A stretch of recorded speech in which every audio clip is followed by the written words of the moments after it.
It's the 11th of August, 2019. Lekima and Krosa are still out here. Lekima, we're on some pretty serious devastation in eastern China. At least 13 have been killed. Over a dozen are still missing after a barrier lake actually broke open, and due to that heavy rainfall, just caused a flash flood in this area. And that was all from Lekima.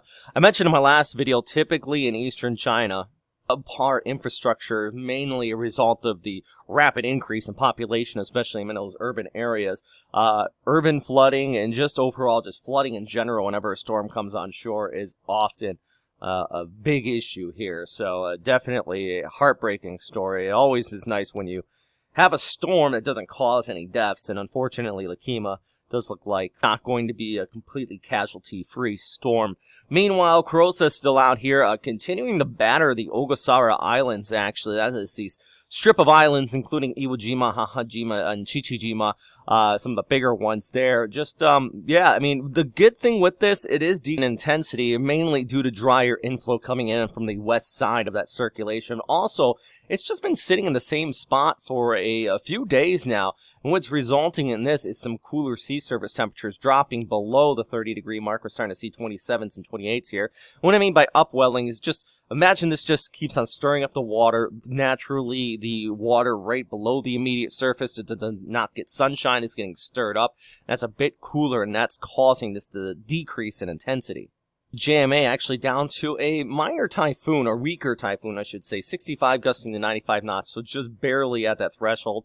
Now, when it starts to move away from this area, it will start to move back into warmer sea surface temperatures, so we could see a rejuvenation of some of that intensity, really with winds regathering up to about 75, up to 105 knots, according to JMA, as is near southwestern Japan. In this guy, being the large wind field associated with it, due to this expansion, a little bit of weakening, and that drier entrainment, we're starting to see just the overall circulation spread out here into that donut-shaped monsoonal low, or what we call a monsoonal gyre type of situation here.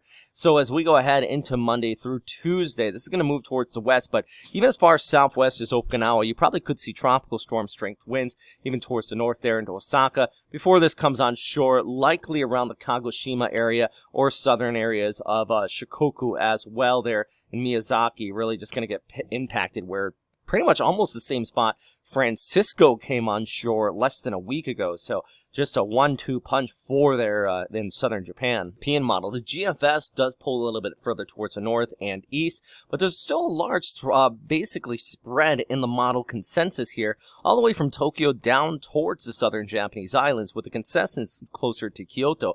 That's mainly due to the fact that this is still very stationary, it's still moving very slowly, and it's not until this kind of gets a move on towards the northwest that the overall idea on exactly where this is going to go will become a lot more confident.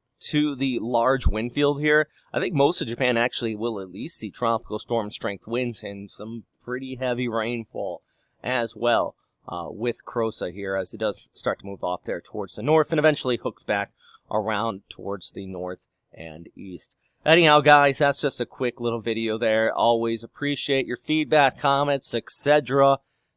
Yeah, it's that's one of the main reasons why I still do these video updates on the other side of the world. So, hey, if you have any questions, comments, suggestions, yeah, of course, please post them down there in the comment box below.